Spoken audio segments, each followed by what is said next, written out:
La propuesta que ha hecho el Gobierno central de incremento de las pensiones mínimas y de viudedad en el presupuesto general del Estado, que en estos momentos está en el Congreso de los Diputados, no convence a las diferentes plataformas que han nacido al albur de la reivindicación de unas pensiones dignas en toda España. Como saben, en Mérida se reúnen estas reivindicaciones en torno a la recién nacida plataforma de Mérida y Comarca por un sistema público de pensiones. Por tercera ocasión nos visitan este colectivo que ya prepara una nueva concentración para seguir reivindicando su principal objetivo, que es el incremento de las pensiones para que no pierdan calidad de vida nuestros mayores. Buenas noches, bienvenidos a La Picota, es la edición número 754, viernes, y saludamos a quienes nos van a acompañar, representantes de esta plataforma, con su presidente a la cabeza, Celedonio Salguero. Buenas noches, ¿cómo estás? Bienvenido. Hola, buenas noches, bienvenido. Bueno, una pequeña objeción nada más. En la plataforma no existe encargo. Bueno, responsable. Responsable.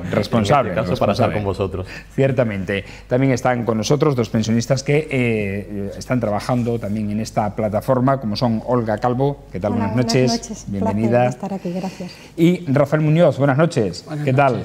Bienvenida. Bueno, el próximo 16, este es el cartel que está, bueno, pues ya publicándose en redes sociales y que que anuncia precisamente esta jornada de lucha estatal por el sistema público de pensiones y que quiere reunir a cuanto más gente mejor el próximo lunes 16 de abril. Supongo, Celedonio, que esto corresponde o responde también a una convocatoria nacional, ¿no? Sí, la plataforma de Mérida y Comarca estamos adheridos a lo que es la Coordinadora Nacional de Plataformas.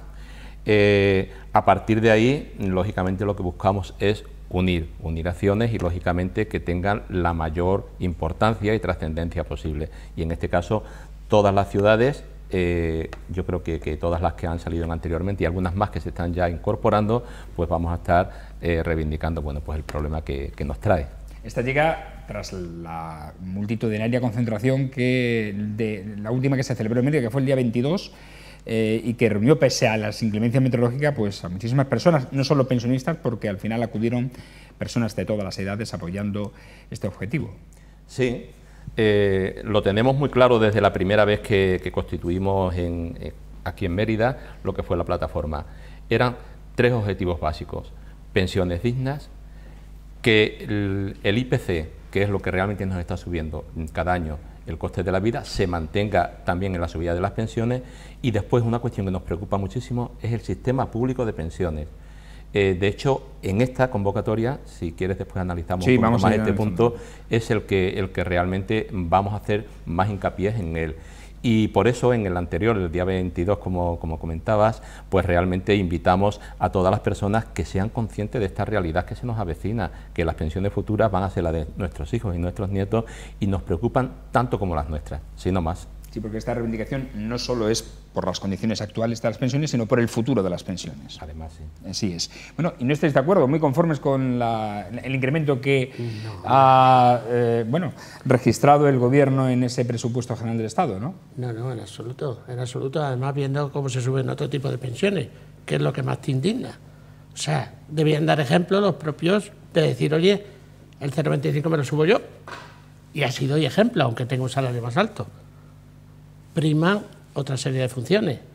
De todas maneras, como ha dicho el compañero, lo que más nos preocupa en este tema es la reforma que llevan ahora mismo al mercado europeo, que es el tema de poder ir quitando las pensiones que están pagando los gobiernos e ir pasándolas a privadas.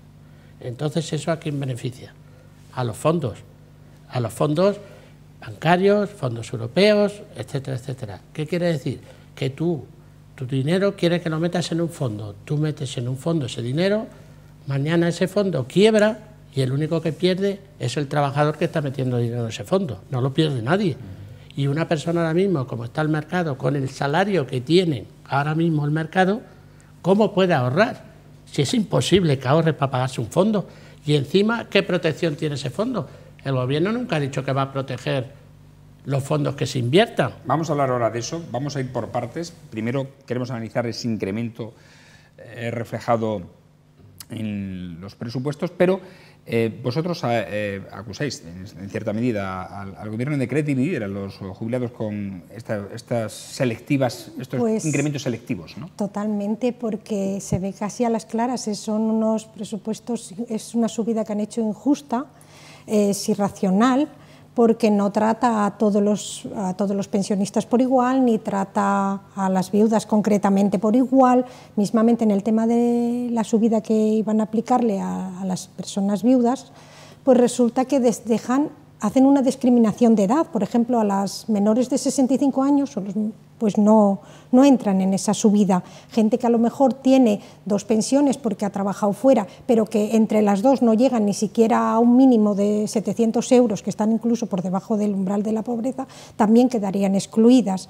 Entonces, llega tarde y mal esta propuesta, llega tarde y mal, porque ya estaba recogido en el 2011, como ha dicho el compañero, hasta el 2019 tenían de plazo, lo hacen en el último momento y hacen discriminación, no lo aplican.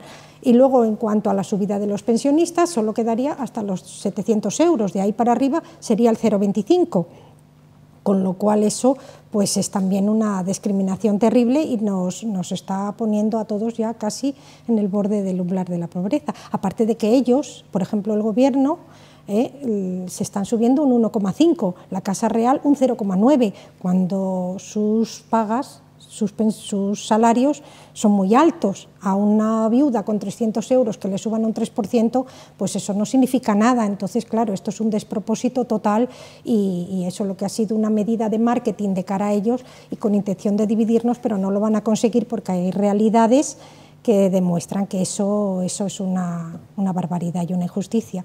Y de hecho ya este tema se ha llevado a Estrasburgo como denuncia, porque se están vulnerando varios artículos de la Constitución española y de otros tratados como la Carta Social Europea, y entonces ha llevado a Estrasburgo como la denuncia, ¿no? Porque esto no puede ser justo. Ese es el objetivo de esta concentración. Habéis echado cuentas ya de estos incrementos y apenas suponen, como ha dicho ya algo, en algunos casos ni para comprar una barra de pan diaria esa subida, ¿no? Sí, mira, realmente lo que sí nos estamos dando cuenta es de que es una situación compleja, tiene muchísimos datos, es muy variada. Entonces nosotros ante esto lo que estamos haciendo es informarnos, o sea, tampoco podemos ir en cada momento diciendo una cosa y que nos equivoquemos en ello. Entonces, una de las cuestiones que tenemos y la fuerza que de alguna manera nos une es el hecho de que las redes sociales nos permiten comunicarnos, lo que en un momento determinado un grupo aporta desde una parte de España, otros de otras, podemos realmente tener una visión bastante completa. Y estamos viendo que la información es imprescindible. Con eso que conseguimos, realmente que estamos seguros de que lo que estamos haciendo es necesario, lo estamos haciendo bien. Y estamos dándonos cuenta de que realmente no nos podemos dejar engañar. O sea, se nos dan cifras, se nos dan mantras. O sea, un mantra es cuando una cosa se repite muchas veces para que parezca que sea verdad, ¿no? Entonces, está en quiebra el sistema de pensiones, está en quiebra el sistema de pensiones. Bueno, eso habrá que verlo, habrá que explicarlo. ¿Realmente es así? Y estamos descubriendo que es un mantra que no tiene detrás realmente el apoyo ni económico, ni científico, ni de estudio para que realmente nos pueda convencer. Entonces, en el fondo, ¿qué está pasando con esto? Que se está utilizando la misma técnica de siempre, que no se informa a la gente, que se dicen las cosas y la gente cree que eso es así, que es verdad. No, queremos, y por supuesto, que nadie nos tache de radicales, queremos hablar. Queremos que los políticos, realmente su trabajo es que tienen que solucionar problemas, pues les vamos a exigir que realmente se pongan a trabajar, es que es así de sencillo, tienen que ponerse a trabajar, a solucionar problemas de los ciudadanos, que no nos engañen. Aparte de los incrementos, ya se está hablando aquí, indudablemente, de esa actualización del IPC, porque a lo largo de estos años, esta subida o este incremento que se ha presentado en los presupuestos generales del Estado, vosotros decir que ya estaba contemplada con bastante anterioridad y que esta pérdida de poder adquisitivo durante esos años, concretamente del 2011 para acá, no se recupera ahora tampoco. Sí, ese es uno de los datos, por ejemplo, han subido un 3%. Bueno, nos hemos puesto, ha habido un grupo de la zona centro que ha hecho, bueno, pues el análisis estadístico. Entonces, desde 2011 hasta ahora tenía que haber habido una subida desde el 52% al 60%. Eso es un 3%, lo que da como resultado, y es lo que se pone, que han subido un 3% las mínimas. No para toda la gente, como ha dicho la compañera Olga, no ha sido así. Pero claro, si ahora resulta y se sube una cantidad que ha sido para completar eso, empezamos a ver que en los años anteriores se ha subido muy poco, muy poco. Se ha estado perdiendo durante esos años esa subida y alguien se la ha quedado. Quien no se la ha quedado es el que no la ha recibido. Entonces se le ha estado quitando y ahora se intenta justificar y subir desde ese 52 al 60% las pensiones de viudedad, para que lógicamente no se entren en cuestiones, digamos, legales, que no lleguemos a que Europa de alguna manera otra vez más nos tenga que decir, oye, que esto estaba firmado y esto no se puede permitir, tenéis que hacerlo. Entonces, ¿por qué se espera hasta el último día? ¿Por qué se espera hasta el último año para coger? Y en este caso, querámoslo o no, ha sido gracias a la presión que se está haciendo desde la sociedad, desde los jubilados, para que realmente esto se cumpla. No lo quieren reconocer así, pero el estar exigiendo derechos, yo creo que al final vamos a conseguir por lo menos que se nos atienda. Al menos ha cambiado el chip, porque desde la primera decisión, que era las pensiones no se toca, esto fue hace 3 meses prácticamente, a esto ya supone una evolución. Eso significa que la presión social que habéis ejercido a través de las diferentes concentraciones han dado su fruto. Yo creo que además hay una cosa que no ha dicho desde el Gobierno, es que solo sube, que hay que tenerlo en cuenta para que no nos engañen a los ciudadanos, solo va a subir este año, porque el 0,25 está hecho por decreto ley, ese decreto no ha sido modificado. Quiero decir, está incluido, creo que hasta 2019, ¿no? Claro, entonces, hasta el próximo año. Entonces es solo por este año la subida, después volvería todo al 0,25 otra vez. Entonces, claro, eso no es lógico, ni es correcto, ni debería ser legal. Otra de las reivindicaciones que ejercéis y que reivindicáis, nunca mejor dicho, valga la redundancia, es precisamente que se devuelva la edad de jubilación a los 65 años, ¿no? Claro, es que además es lo normal. Es lo normal, porque además, como quieren hacer ahora, que es ir prolongando la edad de jubilación, quiere decir que las personas quieren que se jubilen como duramos más, quiere decir, no como dijo alguien del mercado europeo, que vivimos mucho, que dijo que vivíamos demasiado. Entonces, entonces vamos a... Hay expresiones muy desafortunadas que un político nunca puede decir. Nunca puede decir, la señora Lagarde, no pudo decir eso. Claro, si tú vas fraccionando el tema de jubilación, ¿qué pasa? Que te vas a jubilar con bastante menos dinero, porque cada vez va más hacia atrás el que cogen desde que tú empiezas a trabajar hasta que tú te jubilas. En principio dice, claro, es que a lo mejor tú has estado 20 años quizás sin trabajar y entonces te beneficia lo que funcionaba bastante, pero eso podría ser si te jubilabas con una edad. Ahora, como te vas jubilando cada vez más tarde, resulta que eso va disminuyendo, el coeficiente de que tú empezaste a trabajar hasta que tú te jubilas ha bajado un montón y te quedas con eso simplemente. Entonces yo creo que va a llegar un momento que es que el jubilado, vamos a ir, sin ir más lejos, yo conocí a mis abuelas con unos salarios de nuestros abuelos, que tú decías, ganaban 100 pesetas o ganaban 80 pesetas, hasta que se empezó a regular el tema de las pensiones. Pero es que vamos retrocediendo. Además, hay un artículo en la Constitución que dice que hay que subir las pensiones con arreglo a lo que sube el IPC. Eso está en la Constitución.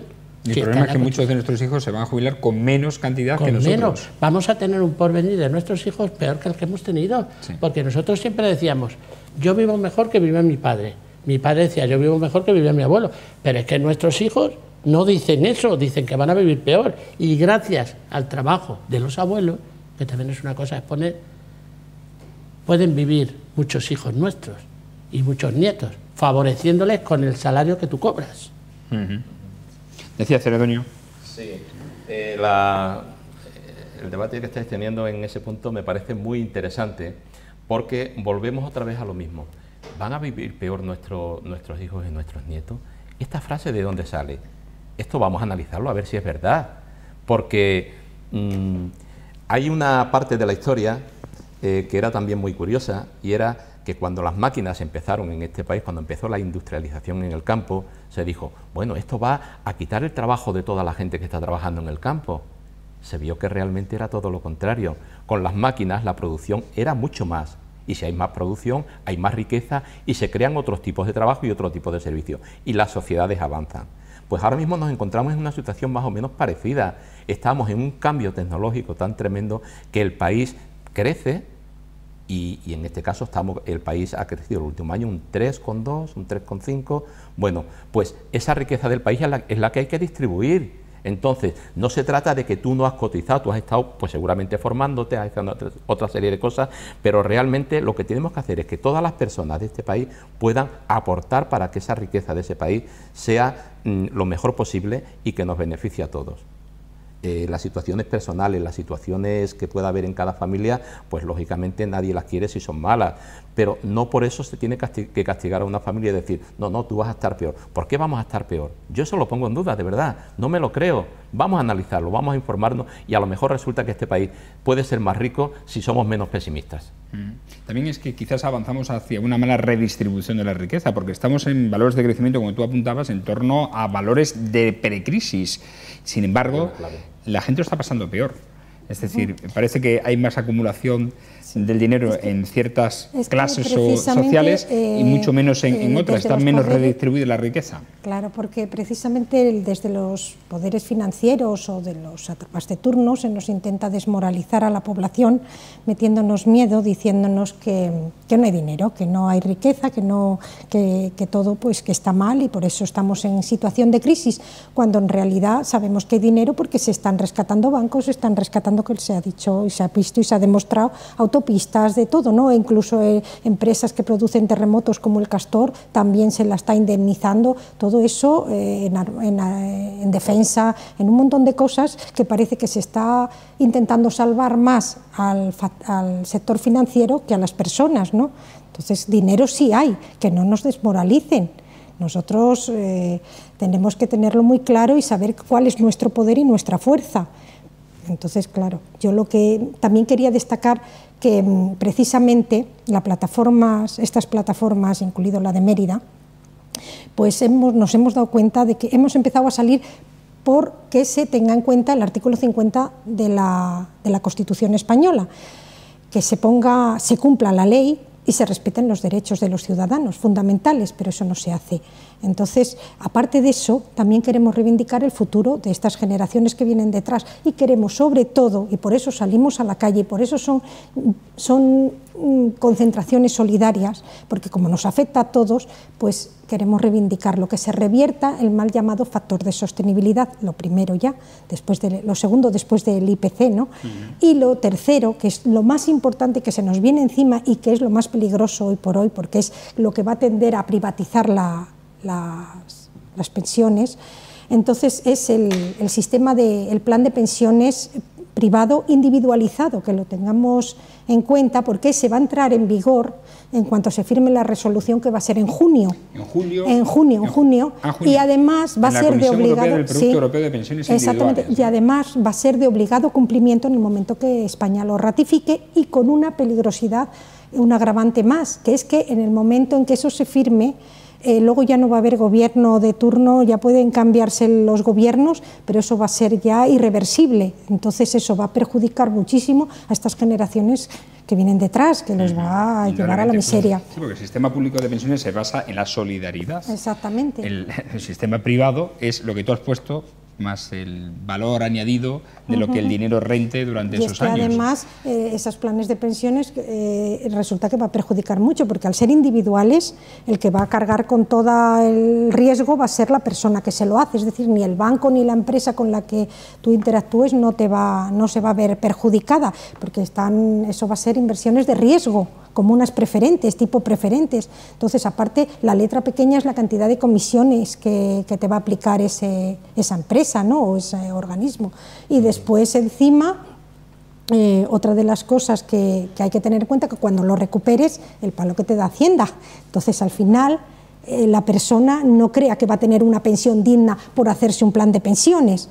Y además un gran porcentaje de la población no va a tener acceso a hacérsela, porque de hecho los trabajos son precarios, los salarios son precarios. ¿Quién va a poder? El gran número de la población no va a tener acceso a ella. Y lo que se tiende es a la privatización de todo. tanto educación, sanidad, empresas productivas, y ahora pues las pensiones también se tiende a privatizar. ¿Creéis entonces que corre el riesgo que se elimine una de esas 4 patas del bienestar? Tras la sanidad, la educación, la dependencia y ahora las pensiones, se puede eliminar esa pata fundamental de nuestro estado del bienestar. De hecho, ese es, yo diría que casi el punto más importante de esta convocatoria del día 16. Seguimos manteniendo que las pensiones tienen que seguir siendo dignas, no se ha dado la respuesta adecuada. La subida del IPC tenemos que seguir exigiéndola, porque se debe, porque además en este país hay posibilidades de hacerlo, el reparto se tiene que hacer mejor. Y la tercera, que es esta, lo vamos a hacer a través de una forma muy directa, y es a través de un documento que vamos a presentar nosotros en Mérida, en el ayuntamiento. Se va a presentar en todos los ayuntamientos donde hay plataforma, para que se haga un pleno y hacer una moción en ese pleno donde el ayuntamiento, los grupos políticos de ese ayuntamiento se decidan y se definan en cuanto a lo que va a ser el Producto Europeo de Pensiones Individuales. Nosotros ya lo estamos estudiando, tenemos nuestra información, ves que bueno, que algunas cosas ya las sabemos un poquito, pero sí que sabemos que es una cosa, como has comentado, que va a poner en riesgo realmente el sistema de pensiones público. Primero, porque se deriva a un sistema de privado, o sea, de poner tú en un fondo de pensiones que no está garantizado por el Estado, tú... con el riesgo, con riesgo. Con sus riesgos, por supuesto, y aquí en España ya hemos tenido varias de ellas. Lo que fue toda la cuestión de los sellos, lo que fue toda la cuestión de las preferentes para, principalmente casi siempre a personas mayores. Bueno, pues en este caso es exactamente igual. Vamos a tener un producto financiero que lo que va a hacer, que además se está pidiendo ya, o sea, hay que mirarlo muy despacio porque es que es tremendamente peligroso para muchas personas que quieran entrar en ello, pero es que además se quieren garantías para ello, o sea, se quieren que se tengan exenciones fiscales a los bancos que recojan este dinero, que se les rebaje por tener estos productos. Claro, si hacemos rebajas fiscales a unas aseguradoras, a unos bancos, eso de alguna manera tiene que ir en perjuicio de otros, o sea, ¿por qué nosotros pedimos que en un momento determinado el IRPF se nos baje a unas personas u otras no? Bueno, pues porque consideramos que tiene que ser justo, pero habrá que verlo para que realmente nadie salga perjudicado. Pero en este caso, si resulta que a las grandes compañías se les hace exenciones fiscales, que es lo que están pidiendo también, los tenemos que pagar entre todos. Ese dinero no lo recogemos para el bien público. Entonces hay una serie de cosas que lo vamos a presentar en el Ayuntamiento de Mérida, igual que en los demás, para que se estudie, y la única finalidad está muy clara. Este tipo de cosas tenemos que conocerlas los ciudadanos, porque el ayuntamiento es el sitio más cercano que tenemos los ciudadanos a la acción política, a la acción de decir cómo funciona nuestra sociedad, y queremos que eso se conozca desde lo que son los sitios más cercanos que hay. Bueno, ¿tenéis esperanza de que se apruebe esta moción en el ayuntamiento? No sé si habéis entablado algún tipo de contacto con los grupos municipales. Muy dudoso, o sea, sinceramente, o sea, que porque... No sé por qué siempre nos ponemos del lado contrario, pero es que yo había traído, como decía el compañero, 2 folios sobre el sistema, dice guarda los folios, porque me he leído la documentación, que son 9 folios lo que viene, y nadie se lo lee, porque es una letrita así de pequeña, pero claro, te vas a la crema de la cosa, y la crema de la cosa es lo que estaba diciendo el compañero. La crema es que ellos quieren implantar ese fondo privado, hacerlo obligatorio para todos los países europeos, y entonces ir, como si dijéramos, marginando poco a poco todo lo que es lo que paga el Estado y incrementarlo con el fondo privado. Y entonces automáticamente ese fondo privado no es ni del Estado ni de nadie, ese es de la banca que sea. Puede salir luego Muldo, o puede salir cualquier empresa de esa que al final se vaya al garete. Entonces te van a obligar por ley, que es lo que estamos hablando, obligar por ley. O sea, no te van a dar a escoger. O sea, aquí no te van a decir, oye, no, si quieres aquí, mira, estos son los beneficios. No. Te van a decir, usted va a tener esta pensión y para que tenga usted más tiene que ampliar esto aquí. Si no, solo va a tener esta pensión. O sea, te van a poner entre la espada y la pared. Y el problema sobre todo es con los salarios actuales, ¿cómo lo puedes defender? Yo puedo poner un ejemplo, si quieres, bien claro. Sí. Yo tengo una hija trabajando aquí en Mérida, que hace 2 horas diarias de asistencia a domicilio y cobra 192 euros al mes. Háblale a mi hija de un fondo de pensiones. ¿Qué capacidad de ahorro va a tener? Ninguna. ¿Qué capacidad de poder comer? De poder comer. 192 euros. Claro. Si pagas 250 de alquiler. Luego dicen que la gente trabaja en negro y que la gente cobra en negro y que la gente dice con IVA o sin IVA. pero ¿cómo trabajas? ¿Cómo vives? Si es que tú vas a alguien y le vas a hacer cualquier cosa y lo primero que te preguntan, bueno, si te tengo que hacer factura, te tengo que poner esto. Pero si tú me tienes que hacer factura, oye, viene un fontanero y me cobra 40 euros y con una factura me va a meter el 22% de los 40, pues yo te pago los 40 y déjate de factura. Porque me voy a ahorrar 22 euros. Es que eso sí de claro. No lo puedes hacer de otra manera, porque si encima no tienes ni lo suficiente para comer, si el otro te dice que te va a rebajar eso, ¿dónde quieres que firme? Si a mí el Estado no me va a desgravar absolutamente nada del IVA que pago con usted. Que tendría una solución muy fácil, yo siempre lo he dicho, desde hace muchísimos años. La solución sería clarísima. Todo lo que pague, me hace usted una factura. Y a mí el gobierno, de todo lo que pague, me hace un 1% solo de todo el dinero que yo pague en facturas. Entonces iba a recaudar el Estado un montón de dinero. Porque yo hasta la caña que me tomo en el vale iba a preguntar, yo quiero facturas y no me tomo la caña. ¿Cuánto me cobras usted? ¿2 euros por la caña? Bueno, pues ya sé que tengo aquí 2 céntimos. Que eso al final nos pasa como cuando cobrábamos las medicinas. Te descontaban y al final de todo ese medicamento tenías algo. Ahora tenemos el copago también. Esa es otra de las cuestiones que tenemos que analizar ahora, sí, efectivamente. En cualquier caso es el peor momento encima, además para poder instaurar ese sistema privado. Es decir, cuando los sueldos y los salarios son más bajos, cuando la gente tiene menos capacidad de ahorrar, es cuando encima se les va a exigir que complemente su futuro con una pensión privada, ¿no? Decía Ceredoño. Sí, a la pregunta sí también concreta de que cómo van a responder un poco los ayuntamientos, los grupos políticos. Bueno, nosotros lógicamente queremos toda la transparencia posible. En todos los ayuntamientos se va a entregar el mismo escrito a todos los grupos municipales del ayuntamiento, en este caso de Mérida. Exponemos, que ya hemos hablado un poco cuál es la propuesta y tal, y cuál es el problema, y a partir de ahí solicitamos. Y como solicitud, bueno, también habría un documento que pasaría a todos los grupos que hay en los ayuntamientos para que conozcan realmente la propuesta, y realmente lo que queremos es que se defina. Hay un libro que a mí me gustó mucho de Joaquín Estefanía, que es Abuelo, ¿cómo habéis consentido que pase esto? Entonces, en este libro, de alguna manera, hay una serie de frases que son tremendamente duras, ¿no? Dice, es muy, muy duro que un padre tenga que pedir explicaciones a su hijo cuando se ha equivocado, cuando no ha hecho una cosa. Pero todavía es mucho más duro cuando un hijo tiene que pedir explicaciones a su padre. Y nosotros no queremos que nos digan por qué habéis consentido esto. Vamos a hacer lo que ahora mismo realmente consideramos que se tiene que hacer. Indudablemente, porque son logros sociales que han costado muchísimos años y muchísimos sacrificios a generaciones anteriores y que ahora se pueden ir por la borda, ¿no? ¿Vais a reuniros, como decía antes, con los grupos municipales o directamente vais a entregar ese documento? En principio es entregar el documento. Tenemos muchas acciones.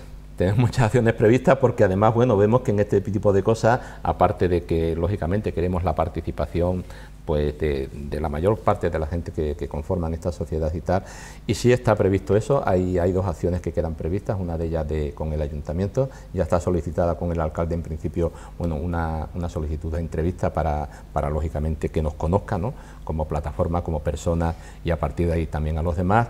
Otra de las opciones que hay es con los parlamentarios que hay en Extremadura, o sea, tengamos en cuenta que además de las representaciones que están en la Asamblea, hay también otros partidos, bueno, pues que no han tenido representación, y hay también personas, creo que son 10 en total, los que están representan en el Congreso. Nos tendrá que decir en algún momento, bueno, respuestas a estas preguntas que nos estamos planteando en Extremadura, que además también tienen una cuestión diferencial, y es que tenemos la media de pensiones pues de las más bajas de España.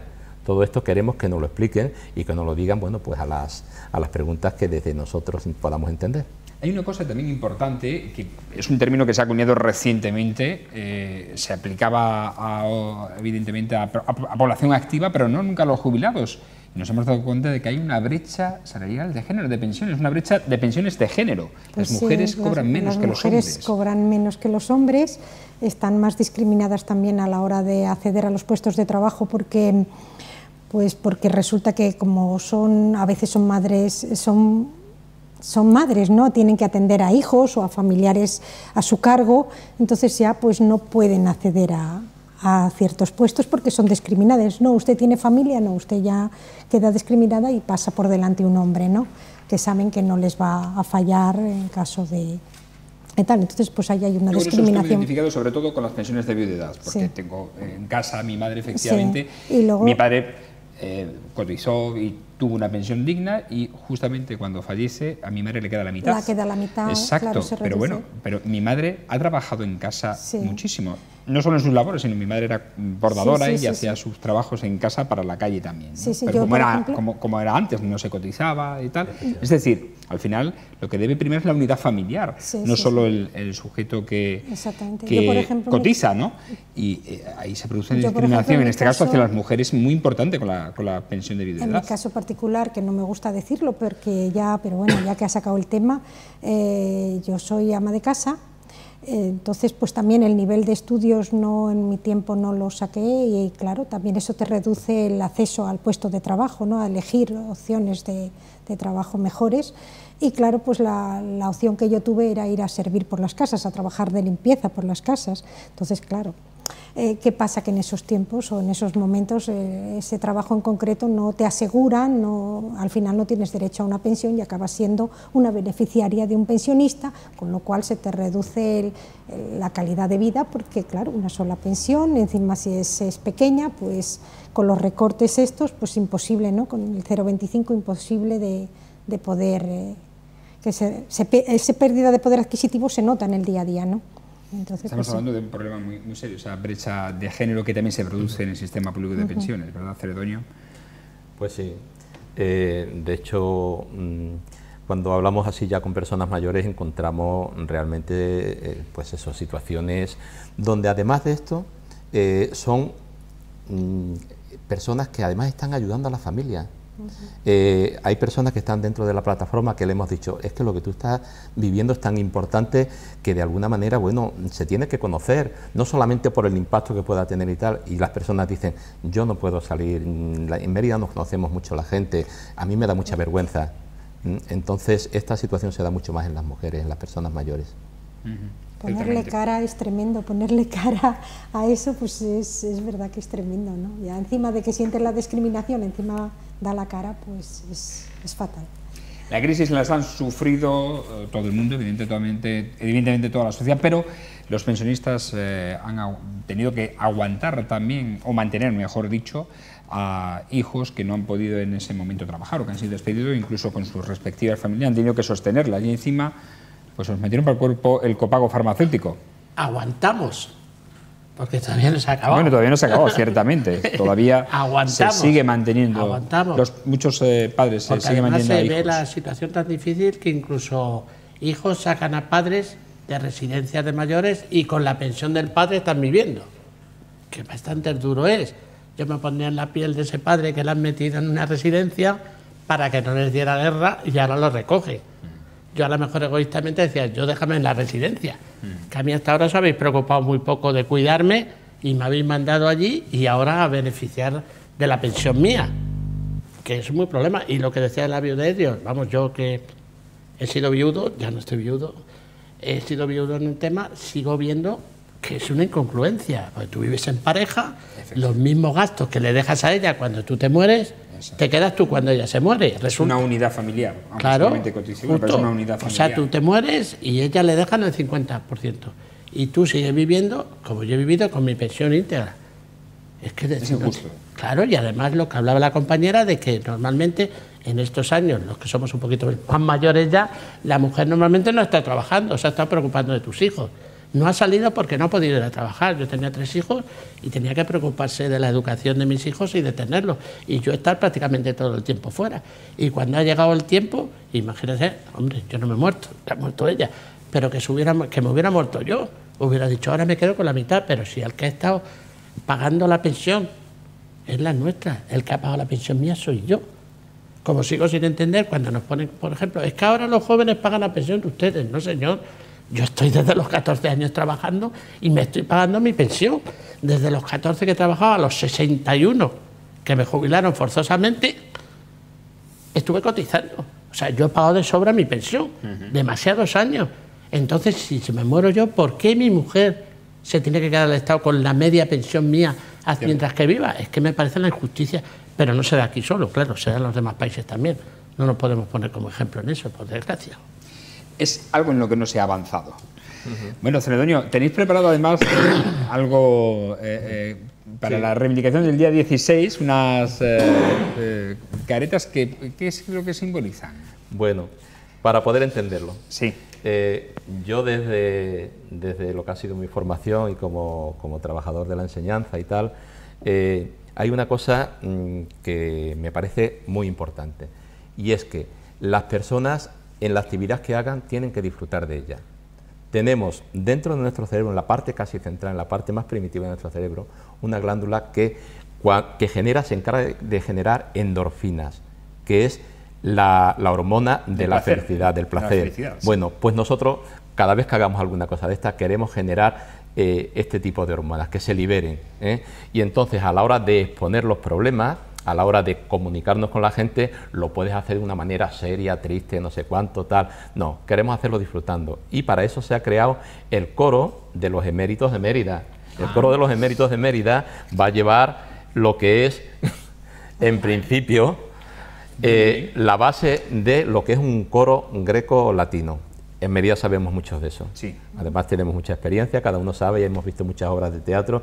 Entonces, ¿qué es lo que vamos a hacer? Pues los problemas, lo que realmente nos preocupa y tal, lo vamos a hacer a través de lo que hacía un coro greco-latino. Tenía una serie de tablillas donde exponía los problemas. Puede ser, por ejemplo, oh poderes del Estado, ¿cómo consentisteis esto? Que al pueblo de los mayores le usurpasteis sus derechos. Bueno, pues todo esto declamando, el coro, el corifeo, también declamando de manera individual, y la verdad es que estamos muy ilusionados con ello. Entonces, actividades lúdicas dentro de lo que estamos tratando. Sí, porque en todas vuestras reivindicaciones habéis planteado actividades lúdicas. Exactamente, sí. No es solamente estar enfadados o estar muy enfadados, pero también, bueno, lógicamente compartir y estar con la gente, que haya, bueno, pues ese compañerismo y que se liberen un poquito esas endorfinas. Muy bien. Y también, de paso, pasarles información con folletos explicativos de nuestra tabla de reivindicaciones para que la gente también se vaya poniendo al día, informando.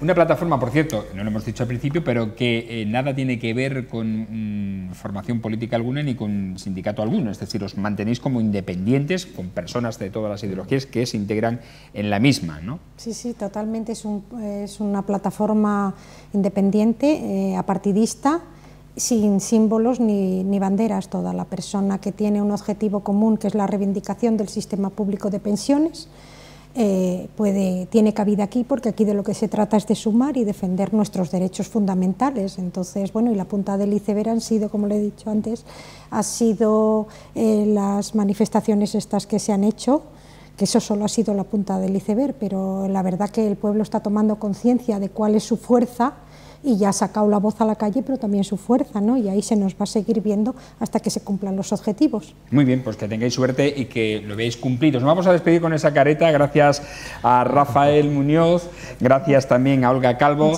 y Sedonio. Muéstrala, porque con tu imagen nos vamos a despedir con esa careta que va a protagonizar el día 16 esta jornada de lucha estatal por el sistema público de pensiones. Hasta el próximo lunes, señores, que tengan un feliz fin de semana. Buenas noches.